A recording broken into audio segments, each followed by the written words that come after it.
أعوذ بالله من الشيطان الرجيم.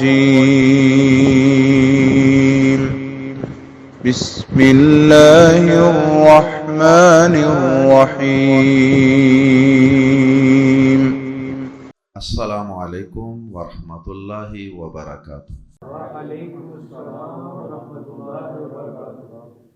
سورۃ الزمر آیت نمبر 27 سے 35۔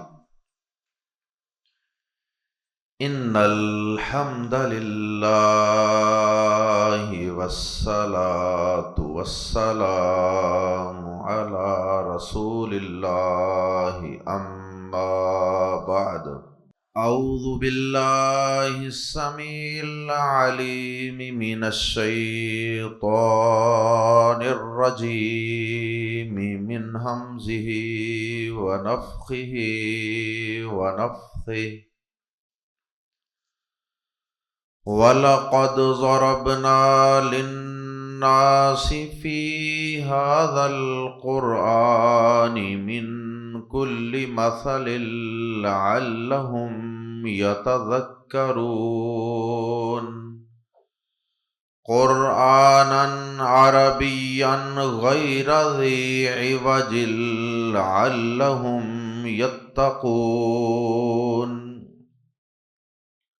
ضرب اللہ مثلا رجلا فیہ شرکاء متشاکسون ورجلا سلما لرجل هل یستویان مثلا الحمد للہ بل اکثرهم لا يعلمون۔ انک میت وانہم میتون ثم انکم یوم القیامة عند ربکم تختصمون۔ فمن اظلم ممن كذب على الله وكذب بالصدق إذ جاءه أليس في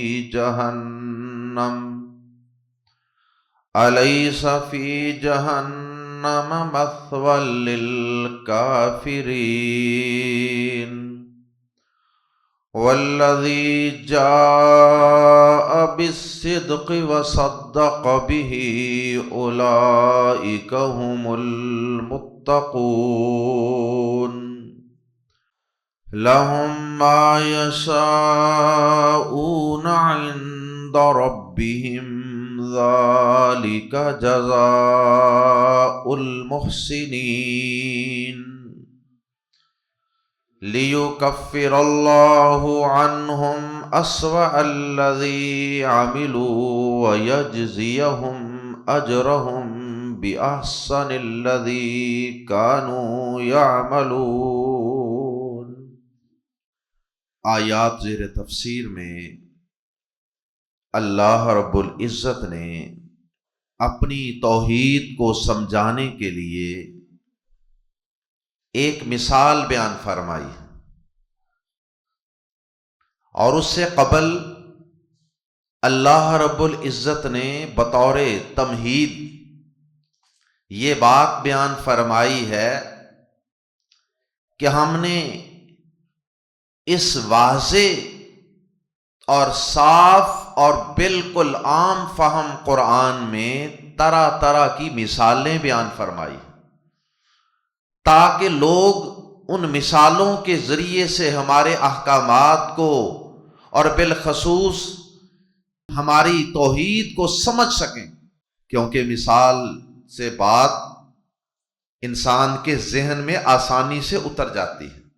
تو اللہ پاک نے اپنی اس کتاب قرآن مجید کی کچھ صفات بھی بیان فرمائی کہ یہ قرآن ہم نے عربی میں نازل کیا اور اسے بڑا واضح اور صاف قرآن بنا کے اتارا۔ اس میں کوئی کمپلیکیشن نہیں ہے، اس میں کوئی پیچیدگی نہیں ہے، اس میں کوئی نہ سمجھ آنے والی بات نہیں ہے، کوئی ایسی فلسفیانہ قسم کی گفتگو ہو کہ جو عام بندے کے دماغ میں اترے ہی نہ، ایسا نہیں ہے۔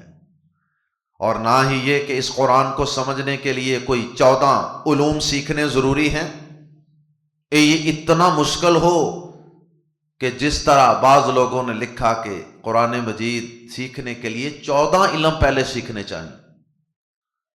اب وہ 14 علم سیکھنے والا شخص تو پورے شہر میں کوئی نظر نہیں آتا۔ تو اللہ پاک نے قرآن مجید کو آسان کتاب بنایا، جیسا کہ سورۃ القمر میں بھی اللہ پاک نے فرمایا وَلَقَدْ يَسَّرْنَا الْقُرْآنَ لِلذِّكْرِ فَهَلْ مِن مُدَّكِرٍ، ہم نے اس قرآن کو نصیحت کے لیے نہایت آسان کر دیا ہے، بس ہے کوئی نصیحت حاصل کرنے والا؟ تو اللہ پاک نے تو قرآن مجید کو ہر انسان کے لیے قابل فہم بنا دیا ہے، لیکن کوئی انسان سمجھنے والا ہو تو صحیح، جو فہم قرآن کا طالب ہو وہ ہو تو صحیح۔ قرآن مجید میں کسی قسم کی کوئی کجی نہیں ہے، کوئی ٹیڑھ پن نہیں ہے، کوئی مشکل نہیں ہے، کوئی پیچیدگی اور کمپلیکیشن نہیں ہے۔ اور پھر اللہ پاک نے اس کی دلیل کے طور پہ یہ بات بیان فرمائی کہ ہم نے اس قرآن میں اس کو مزید سادہ، آسان اور قابل فہم بنانے کے لیے آسان چھوٹی چھوٹی مثالیں بیان فرمائی ہیں تاکہ لوگوں کو بات کی سمجھ آ جائے۔ اور پھر اللہ پاک نے ایک مثال یہاں بیان فرما دی۔ اس سے قبل اللہ پاک نے قرآن مجید میں اور بھی کئی مقامات پہ کئی مثالیں بیان فرمائی ہیں اپنی توحید کو سمجھانے کے لیے، شرک کی مذمت کو بیان کرنے کے لیے۔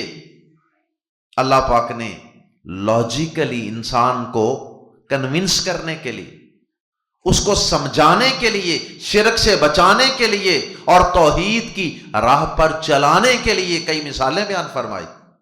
یہاں بھی اللہ پاک نے ایک مثال بیان فرمائی، اور وہ مثال یہ ہے، ایک شخص ہے، اب اس شخص کے کئی آقا ہیں، کئی مالک ہیں، ایک غلام ہے، نوکر چاکر ہے، اور اس کے باس اور اس کے مالک آقا وہ ایک نہیں، 2 4 5 7 10 ہیں، اور ان سب کا آپس میں اختلاف بھی ہوتا ہے، ذہنوں میں اور عقلوں میں اور شکلوں میں، ہر چیز میں اللہ پاک نے تنوع اور اختلاف رکھا۔ ہر شخص کی سوچ ایک جیسی تو نہیں ہوگی۔ اب وہ ایک آقا ہے، ایک غلام ہے، آپ یوں سمجھ لیں کہ 5 بھائیوں کے گھر اکٹھے ہیں ساتھ ساتھ، اور انہوں نے ایک نوکر رکھا ہے۔ اب وہ ایک نوکر کیا ان 5 کو خوش کر سکتا؟ ایک بھائی کہے گا کہ تم نے رات کو جلدی سونا ہے، صبح جلدی اٹھنا ہے، اور جلدی اٹھ کر تم نے فلاں کام کرنا ہے۔ دوسرا بھائی کہے گا میں رات کو 12 بجے آتا ہوں، اس وقت تم نے گیٹ کھولنا ہے۔ ایک بھائی کہے گا کہ تم نے 10 بجے فلاں جگہ جانا ہے میرے ساتھ، دوسرا بھائی کہے گا نہیں 10 بجے تم نے میرے بچوں کو فلاں جگہ چھوڑ کے آنا ہے۔ وہ بیچارہ کدھر جائے؟ وہ جس طرح کہتے ہیں نا 2 گھروں کا مہمان بھوکا رہتا ہے۔ اب یہ بیچارہ کس کی بات مانے؟ یہ کسی ایک کو بھی صحیح معنوں میں خوش نہیں کر سکتا۔ اسی طرح یہ اپنی ضروریات کو بھی کسی ایک سے پورا نہیں کروا سکتا۔ ایک کہے گا وہ دوسرے سے لو جا کے، کپڑوں کی ضرورت ہے، وہ کہے گا وہ پہلے سے لو جا کے۔ نہ تو کوئی ایک اس کی ضرورت پوری کرے گا، اور نہ ہی کوئی ایک اس پر خوش ہوگا۔ ہر ایک یہی تانا دے گا کہ جا نا، اس کی بڑی باتیں مانتا ہے، جا اب اپنی یہ حاجت لے کر بھی اس کے پاس جا۔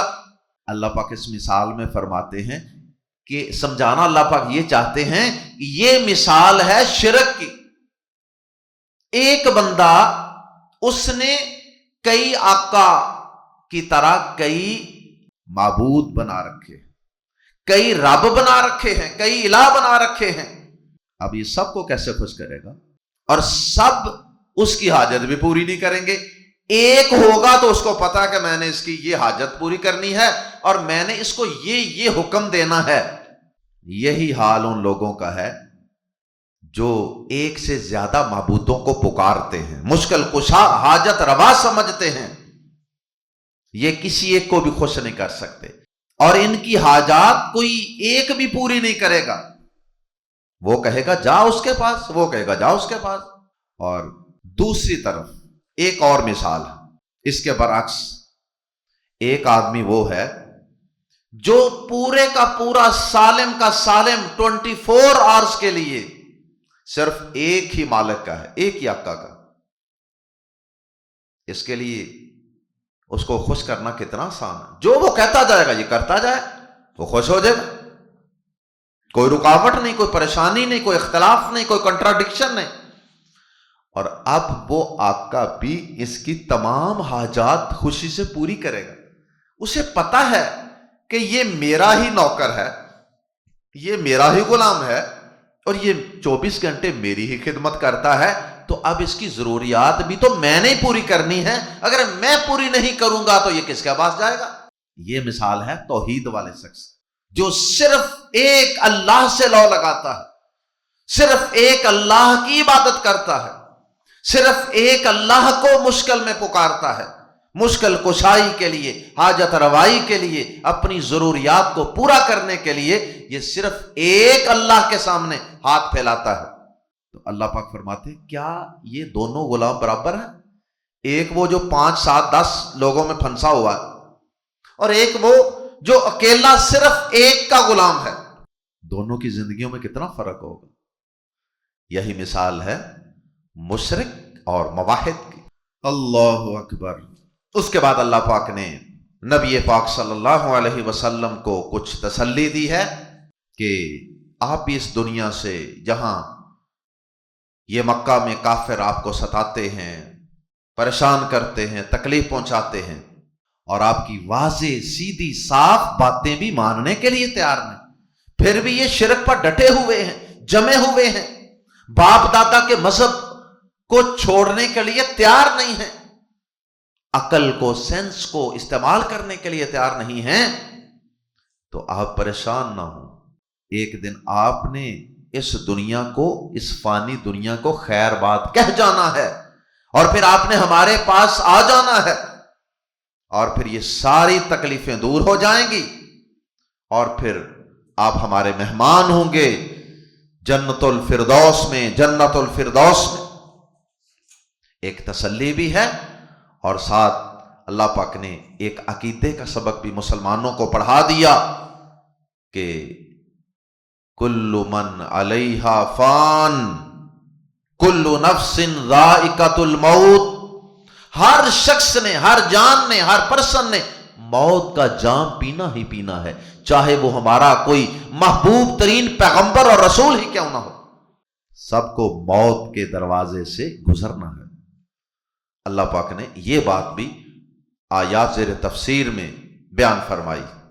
اور پھر اس کے بعد اللہ پاک نے آخر میں، آخری آیات میں، 24ویں پارے کے آغاز میں اللہ پاک نے یہ بات بھی سمجھائی اور بتائی ہے کہ ایک طرف وہ ظالم ہے جو اللہ پہ جھوٹ باندھتا ہے، اللہ کے شریک بناتا ہے اور اللہ کے احکامات کو ٹھکراتا ہے.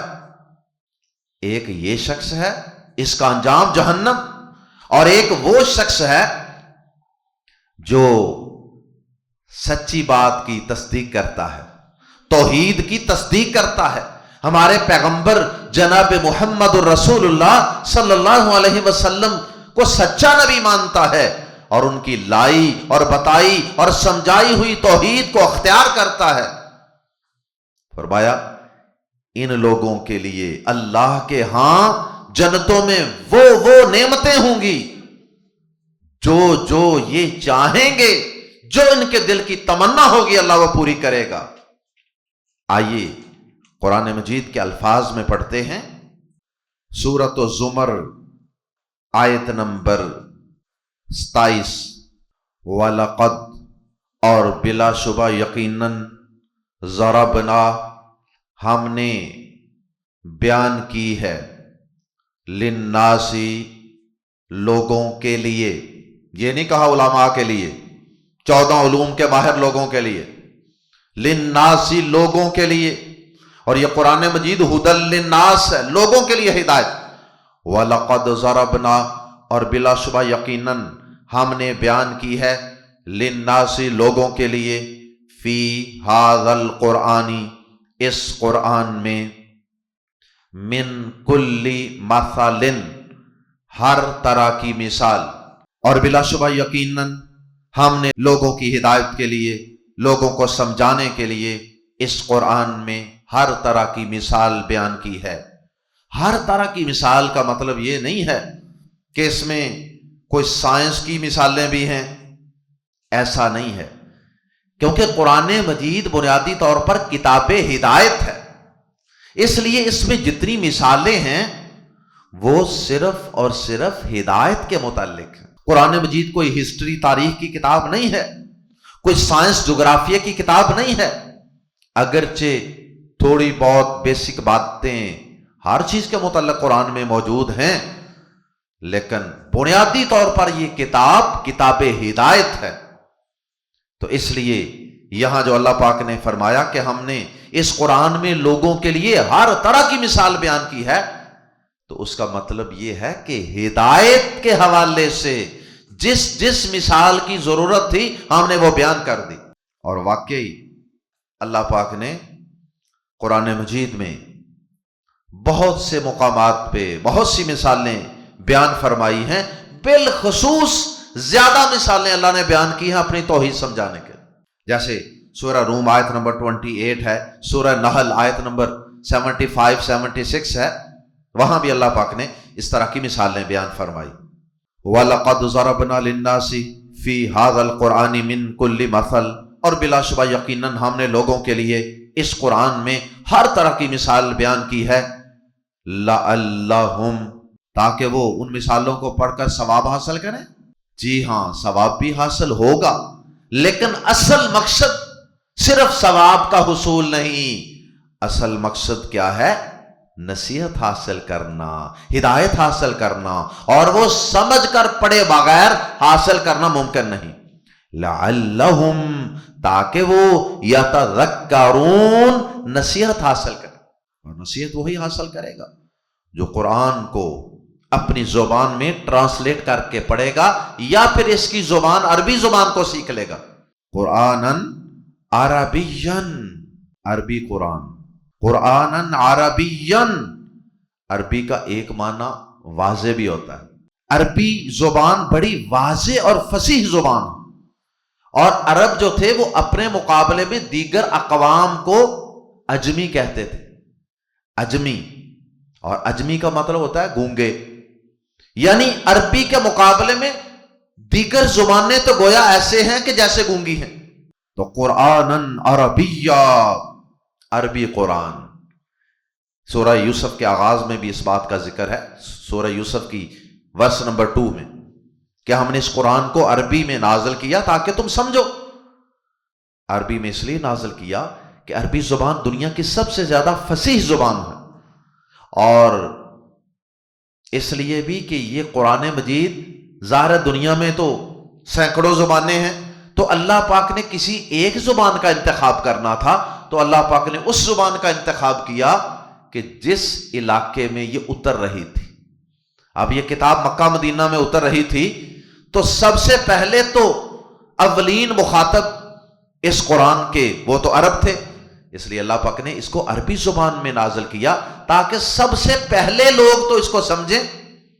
جب وہ سمجھ جائیں گے، صحابہ کرام سمجھ گئے، تو اس کے بعد پھر انہوں نے اس کا مفہوم اللہ کے نبی صلی اللہ علیہ وسلم سے سیکھا، اور وہ آگے دیگر اقوام کو بھی سکھایا۔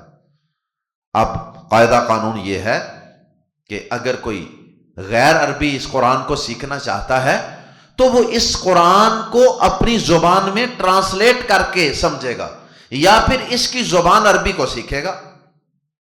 یہ ایک فطری قاعدہ ہے کسی بھی زبان کو سمجھنے کا۔ تبھی ہم اس سے نصیحت حاصل کر سکیں گے. قرآن عربیہ، عربی قرآن یا واضح قرآن بنایا ہم نے اسے، غیرہ نہیں، ری والا عوجن کجی، عوج ٹیڑھ پن، کمپلیکیشن پیچیدگی، ری عوجن کا معنی کجی والا، اور غیر ری عوجن کا معنی کہ جس میں کوئی کجی نہیں. عوجن کی تنوین کی وجہ سے اس نفی میں زور پیدا ہو گیا.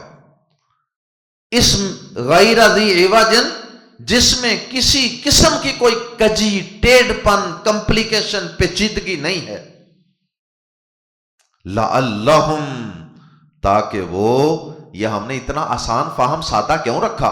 کمپلیکیشن، پیچیدگیوں سے، فلسفیانہ باتوں سے اس کو کیوں بچا کے رکھا؟ لعلہم، تاکہ وہ یعنی لوگ یعنی انسان یتقون، بچ جائیں، شرک سے بچ جائیں، کفر سے بچ جائیں، حرام سے بچ جائیں. اس کو سمجھیں گے تو بچیں گے، کو سمجھیں گے تو انہیں پتہ چلے گا نا کہ یہ شرک ہے، یہ کفر ہے، یہ نافرمانی ہے، یہ حرام ہے، تاکہ وہ بچ جائیں شرک سے، کفر سے، نافرمانی سے، اور اس کے نتیجے میں عذاب سے. عذاب سے بھی وہی بچے گا نا جو اس قرآن کو سمجھے گا، اس سے نصیحت حاصل کرے گا اور اس کے مطابق اپنا عقیدہ، ایمان، عمل، معاملات، اخلاق، کردار، ہر چیز بنائے گا.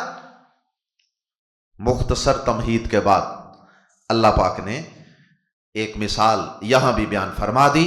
ضرب اللہ، بیان کی اللہ نے. ضربہ کا معنی مارنا، چوٹ لگانا بھی ہوتا ہے، اور ضربہ کا معنی مثال بیان کرنا، واقعہ بیان کرنا بھی ہوتا ہے، کیونکہ واقعے یا قصے یا مثال سے بھی انسان کے دل پر ایک چوٹ ہی لگتی ہے. ضرب اللہ، بیان کی اللہ نے. مثلاً، ایک مثال. مثلاً کی دو زبروں تنوین کی وجہ سے ترجمہ کر رہے ہیں، ایک مثال. رجلاً، ایک آدمی کی. مثل الرجلاً، ایک آدمی کی مثال. اللہ نے ایک آدمی کی مثال بیان کی. فیہ شرکاء، جس میں کئی شریک ہیں. وضاحت میں اس کی آغاز میں کر چکا ہوں. فیہ شرکاء، جس میں کئی شریک ہیں.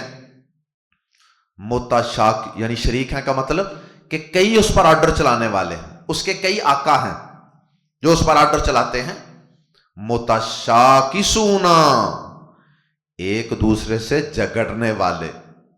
ظاہر ہے کہ ان کا آپس میں اختلاف تو ہوگا نا. ہر ایک کا آرڈر اس ملازم اور اس نوکر اور اس غلام کے لیے ایک جیسا تو نہیں ہوگا.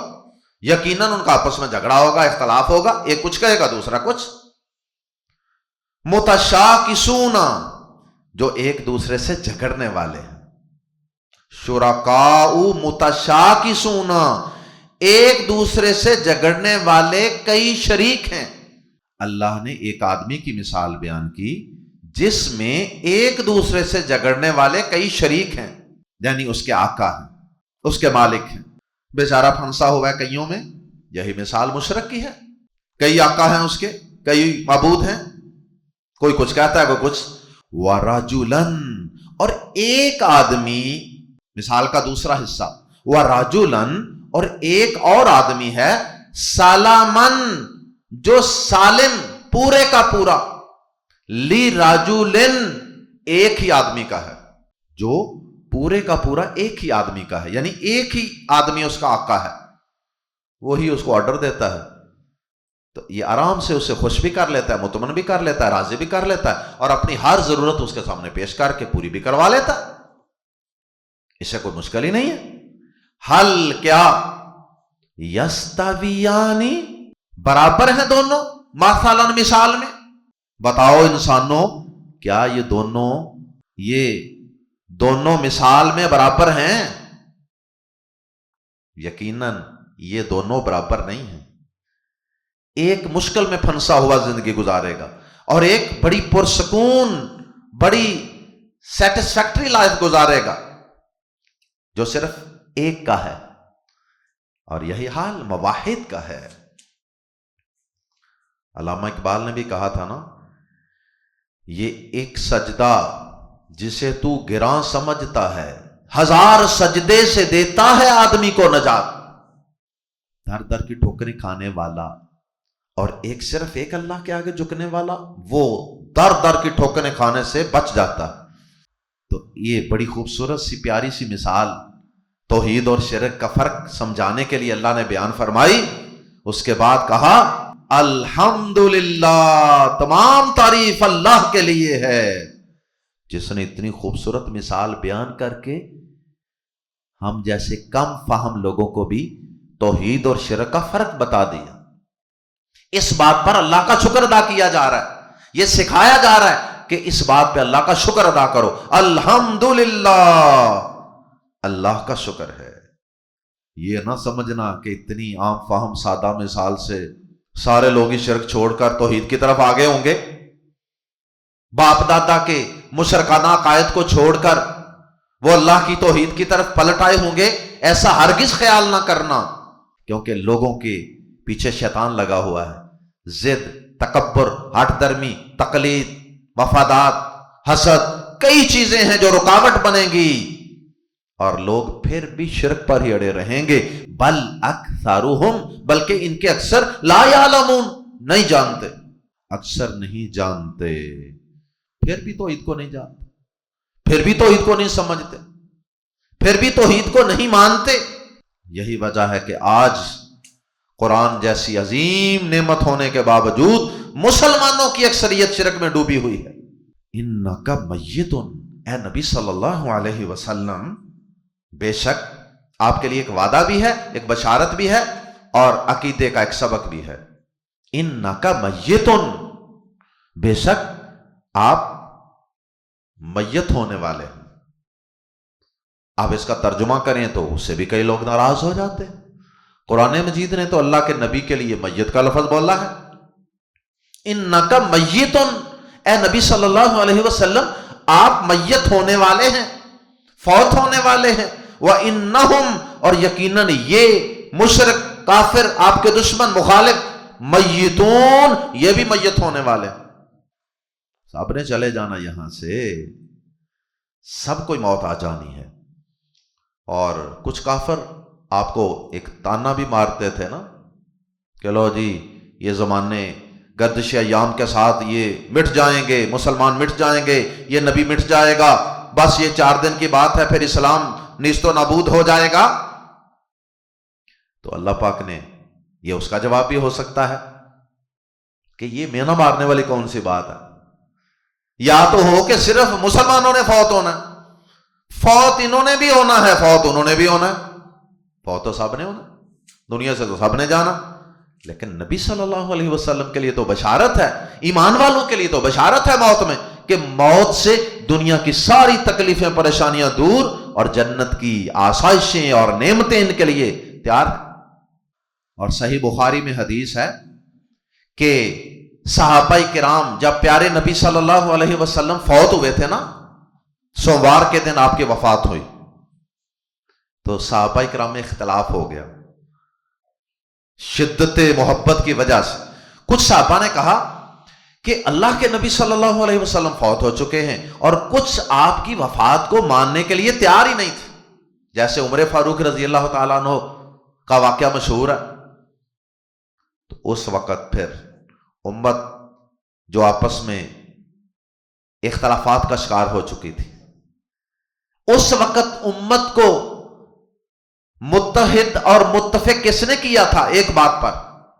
ابو بکر صدیق رضی اللہ تعالی عنہ، آپ کے یار غار، انہوں نے ساری امت کو متحد کیا تھا. وہ منبر پہ چڑھے تھے اور انہوں نے قرآن مجید کی 2 مقامات سے آیات کی تلاوت کی تھی جن میں پیارے نبی صلی اللہ علیہ وسلم کی موت کا، آپ کی وفات کا تذکرہ تھا. ایک سورہ آل عمران کی آیت نمبر 144، وما محمد الا رسول، اور محمد صلی اللہ علیہ وسلم نہیں ہے مگر ایک رسول. مطلب یہ کہ رسول سے بڑھ کر وہ کوئی اللہ نہیں ہے، رسول صلی اللہ علیہ وسلم رسول ہی ہیں. تو ہمیشہ زندہ تو اللہ رہتا ہے. وما محمد الا رسول، یہ ابو بکر صدیق نے اس مشکل موقع پر جب پیارے نبی صلی اللہ علیہ وسلم کی میت مبارک حضرت عائشہ کے حجرے میں پڑی ہوئی تھی اور مدینہ منورہ میں لوگ رو رہے ہیں، پریشان، غم زدہ، تکلیف، اذیت، ہر طرف صحابہ کو اندھیرا اور تاریکی ہی تاریکی نظر آ رہی تھی، ابو بکر صدیق ممبر پہ چڑھے اور امت کو سنبھالا، حوصلہ دیا، وما محمد الا رسول قد خلت من قبلہ الرسل، آپ سے پہلے بھی کئی رسول گزر چکے ہیں، افإن مات او قتل، کیا اگر آپ شہید کر دیے جائیں یا اپنی طبی موت وفات پا جائیں، انقلبتم علی اعقابکم، تو کیا تم اپنی ایڑیوں کے بل اسلام سے ہی پھر جاؤ گے؟ یہ آیات پڑھی، اور دوسری یہ آیت پڑھی ابو بکر صدیق رضی اللہ تعالیٰ عنہ نے، انک میت وانہم میتون، اے نبی صلی اللہ علیہ وسلم بے شک آپ بھی فوت ہونے والے ہیں، آپ پر بھی موت آنے والی ہے، اور یہ سب آپ کے دشمن بھی فوت ہونے والے ہیں، پھر اصل زندگی تو بعد میں شروع ہوگی۔ تو پیارے نبی صلی اللہ علیہ وسلم وفات پا چکے ہیں اس آیت کے مطابق بھی، اور پھر سوموار کو آپ فوت ہوئے، بدھ والے دن تک صحابہ کرام نے آپ کو دفن نہیں کیا، کنفیوز رہے، پھر بالآخر بدھ والے دن صحابہ کرام نے پیارے نبی جناب محمد رسول اللہ صلی اللہ علیہ وسلم کو دفنایا، اور کس جگہ دفنایا؟ حضرت عائشہ رضی اللہ تعالی عنہا کے حجرے میں ہی، جس جگہ پہ نبی فوت ہوتے ہیں انہیں دفن بھی اسی جگہ کیا جاتا ہے، اور آج آپ کی قبر مبارک مسجد نبوی کے بالکل ساتھ متصل حجرہ عائشہ کے اندر موجود۔ باقی برزخ کی زندگی، آخرت کی زندگی، وہ تو سب کی ہے، وہ تو اللہ نے نبیوں کو بھی دی ہے اور عام مسلمانوں کو بھی دی ہے، وہ کافروں کی بھی برزخ کی زندگی ہے، لیکن دنیا کی زندگی پیارے نبی صلی اللہ علیہ وسلم کی بھی اور آپ سے پہلے والے تمام نبیوں کی بھی دنیا کی زندگی ختم ہو چکی ہے۔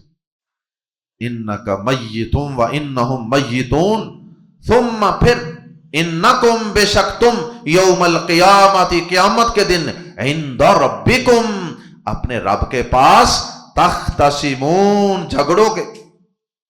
مطلب یہ ہے کہ پھر قیامت کے دن تم میرے پاس جمع ہوگے، اللہ پاک فرماتے ہیں کہ میرے پاس آؤ گے، میں تمہارا رب تم سے جب حساب و کتاب لوں گا، 50,000 سال کا دن ہوگا، تو اس کے اندر مختلف وقت آئیں گے، مختلف قسم کے حالات پیش آئیں گے، جس میں کچھ وقت ایسے بھی آئیں گے کہ تم ایک دوسرے سے جھگڑو گے، توحید والے شرک والوں سے جھگڑیں گے، شرک والے کہیں گے اللہ کی قسم ہم نے تو کبھی شرک کیا ہی نہیں تھا، جیسا کہ سورۃ الانعام آیت نمبر 23 میں ہے، واللہ جہنم میں جانے والے گناہگار جن کے لیے جہنم لکھ دی جائے گی وہ کہیں گے واللہ ربنا ما کننا مشرکین، اللہ کی قسم اے ہمارے رب ہم نے تو شرک کیا ہی نہیں تھا۔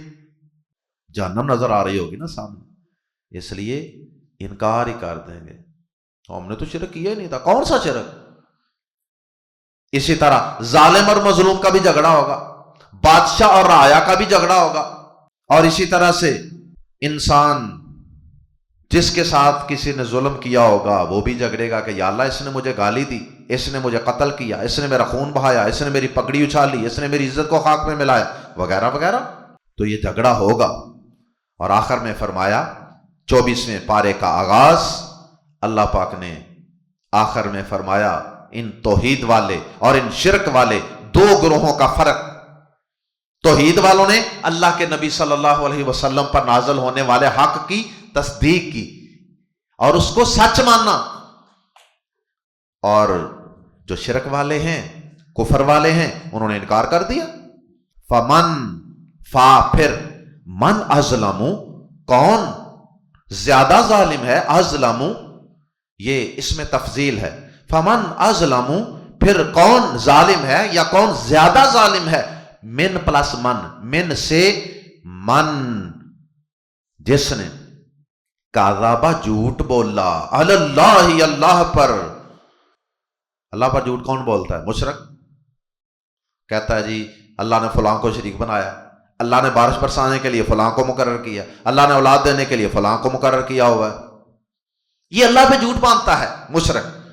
فرمایا پھر اس سے زیادہ کون ظالم ہے جس نے اللہ پر جھوٹ باندھا، وَكَذَّبَ اور جٹلایا، بالصد بازر بھی پریپوزیشن ہے، بازر بھی کو کس کو، الصد کی سچ کو، سچ کیا ہے توحید، اور سچ کو جٹلایا، اذ جب کہ جاء وہ آ گیا ہو اس کے پاس، کسی بندے کے پاس حق بات پہنچی نہ ہو تو اللہ تعالیٰ اسے شاید معاف کر دیں، لیکن جس بندے کے پاس پیارے نبی صلی اللہ علیہ وسلم کی شکل میں حق آ گیا، قرآن کی شکل میں حق آ گیا، پھر اس کے بعد بھی اس نے سچ کی تصدیق نہیں کی، توحید کو اپنایا نہیں، تو فرمایا کہ اس سے بڑا پھر ظالم کون ہے، بہت ظلم کر رہا ہے یہ اپنی جان پہ۔ کیا لیسا نہیں، فی جہنم جہنم میں، مثون کوئی ٹھکانہ، للکافرین کافروں کے لیے، کیا ان کافروں کے لیے، کیونکہ کافرین کے ساتھ الف لام ہے، ان کافروں کے لیے جن کی بات ہو رہی ہے، کیا ایسے کافروں کے لیے جہنم میں کوئی ٹھکانہ نہیں؟ کیا جہنم میں ان کے لیے جگہ ختم ہو گئی ہے، جگہ کم پڑ گئی ہے کہ اللہ ان کو جہنم میں نہیں پھینکے گا؟ والذی اور وہ شخص جو جاء آیا، بالصدق کی ساتھ سچ کے، یا سچ لے کر آیا، اور وہ شخص جو سچ لے کر آیا، اس سے مراد پیارے نبی صلی اللہ علیہ وسلم، اور آپ کے بعد آپ کا ہر امتی جو کسی کے پاس سچ لے کے جاتا ہے، قرآن لے کے جاتا ہے، سنت اور حدیث لے کے جاتا ہے، سیرت مصطفیٰ لے کے جاتا ہے، والذی جاء بالصدق، اور وہ شخص جو سچ لے کر آیا، مبلغ بن کر کسی کے پاس سچ لے کر آیا، وصدق اور جس نے تصدیق کی، بھی اس کی، جس کے پاس لے کے گیا اس نے تصدیق کر دی، مان لے آیا، ہاں بھائی ٹھیک ہے آپ سچی بات کر رہے ہو، قرآن کی آیت پڑھ رہے ہو، ٹھیک ہے میں نے اپنا عقیدہ بدلا، اپنا عمل بدلا، اپنے اعمال کو سیدھا کیا، وصدق بھی اور جس نے اس کی تصدیق کی، اولئک هم المتقون یہی لوگ ہیں بچنے والے، عذاب سے بچنے والے یہ لوگ ہیں، لہم ان کے لیے، ما یشاؤون جو وہ چاہیں گے، عند ربہم اپنے رب کے ہاں، ان کو ان کے رب کے ہاں جنتوں میں وہ کچھ ملے گا جو یہ چاہیں گے۔ اب اس سے بڑا اور صلہ اور بدلہ کیا ہو سکتا ہے؟ اللہ پاک نے قرآن مجید میں اور بھی جگہوں پہ اس کا تذکرہ کیا ہے، وَلَكُمْ فِيهَا مَا تَشْتَهِي أَنفُسُكُمْ وَلَكُمْ فِيهَا مَا تَدَّعُونَ، تمہارے لیے جنت میں وہ بھی ہوگا جو تم مانگو گے، ڈیمانڈ کرو گے، اور وہ بھی ہوگا جس کی صرف تم دل میں خواہش کرو گے، کبھی یہ آ جائے نا، ایسے آ جائے نا، وہ بھی مل جائے۔ لَهُمْ مَا يَشَاءُونَ عِندَ رَبِّهِمْ ان کے لیے وہ ہوگا جو وہ چاہیں گے، عِندَ رَبِّهِمْ اپنے رب کے پاس، کہ اللہم اجعلنا من ذالک، یہ جزاء بدلہ ہے، ریوارڈ ہے، المحسنین نیکی کرنے والوں، یہ ہے نیکی کرنے والوں کا بدلہ، نیکوکاروں کی جزا، اور نیکی سے مراد یہاں صحیح عقیدہ، توحید، شرک کو چھوڑ دینا، لی تاکہ، یہ بدلہ اللہ کیوں دے گا؟ لی تاکہ، یکفر اللہ تاکہ دور کر دے، کفرہ یکفر مٹا دینا، دور کر دینا، لیکفر اللہ تاکہ مٹا ڈالے اللہ، انہم ان سے، ان ایمان والوں سے، توحید والوں سے، صحیح عقیدے والوں سے، کیا دور کر دے، کیا مٹا دے؟ اسوا، اسوا یہ سپرلیٹیو ڈگری ہے، بدترین، سب سے برا، سوءن ہوتا ہے برا، اور اسوا سب سے برا، الذی جو عملو وہ عمل کیا کرتے تھے، وہ بدترین عمل جو انہوں نے کیے، تاکہ اللہ ان سے وہ بدترین عمل دور کر دے جو انہوں نے کیے، مراد گناہ، یا توحید اختیار کر لی، پہلے کافر تھا، اسلام قبول کر لیا، تو اب وہ جو پہلے سابقہ بدترین اعمال تھے نا، تاکہ اللہ تعالیٰ ان سے وہ دور کر دے، مطلب ہے کہ اللہ دور کر دے گا، الذی عملوا جو انہوں نے کیے تھے۔ اگر اللہ تعالیٰ سب سے برے اعمال توحید والوں کے، محسنین کے، نیکوکاروں کے دور کر دے گا سب سے برے اعمال، تو کیا چھوٹے برے اعمال اللہ دور نہیں کرے؟ جب بڑے بڑے اللہ دور کر دے گا تو چھوٹے بھی یقیناً اللہ اپنی رحمت سے معاف فرما دے گا۔ وَيَجْزِيَهُمْ، اور تاکہ یجزیہ وہ بدلہ دے ہم انہیں اجرہم ان کا اجر، اور انہیں ان کا اجر دے، بھی احسنی بازر بھی کے مطابق یا کے بدلے میں، احسنی سب سے بہترین اعمال، الذی جو کانو تھے وہ یعملون کیا کرتے، اور تاکہ اللہ تعالیٰ انہیں ان کے جو سب سے بہترین اعمال جو یہ کیا کرتے تھے نا، اچھے اعمال بھی تو ہوں گے نا نامہ اعمال میں، اللہ تعالیٰ ان کے سب سے برے اعمال کو ان سے دور کر دے، ان پہ پردہ ڈال دے، ان کو معاف کر دے یا ان کو نیکیوں میں بدل دے، اور جو سب سے اچھے اعمال تھے نا ان کے نامہ اعمال میں، اللہ ان سب سے اچھے اعمال کو سٹینڈرڈ بنا کر ان کے جو کم درجے کے اعمال ہوں گے نا ان کا بدلہ بھی سب سے اچھے اعمال کی طرح عطا فرمائے گا۔ یہ ایسے ہے نا جیسے کسی کے ایک پرچے میں 100 نمبر ہیں، باقی میں 60 70 80 بھی ہوں، تو اللہ تعالیٰ اپنی رحمت سے جس میں 60 ہیں اس کو بھی 100 کر دے، جس میں 70 ہیں اس کو بھی 100 کر دے، جس میں 80 ہیں اس کو بھی 100 کر دے، یعنی اس طرح اللہ تعالیٰ ان کا اجر ان بہترین اعمال کے مطابق دے گا جو وہ کیا کرتے تھے۔ اللہم اجعلنا منہم، اللہ ہم سب کو اور ہماری قیامت تک آنے والی نسلوں کو اللہ شرک سے بچا لینا، اللہ توحید پر قائم رکھنا، ہمارے صغیرہ کبیرہ گناہوں کو اللہ اپنی رحمت سے معاف فرما دینا، اللہ صرف معاف نہ فرمانا، اللہ مزید رحمت فرمانا، مزید کرم فرمانا، اللہ ان سارے گناہوں کو نیکیوں میں بدل دینا، اور اللہ تجھ سے پوچھنے والا بھی کوئی نہیں۔ سبحانک اللہم و بحمدک اشہد ان لا الہ الا انت استغفرک و اتوب الیک۔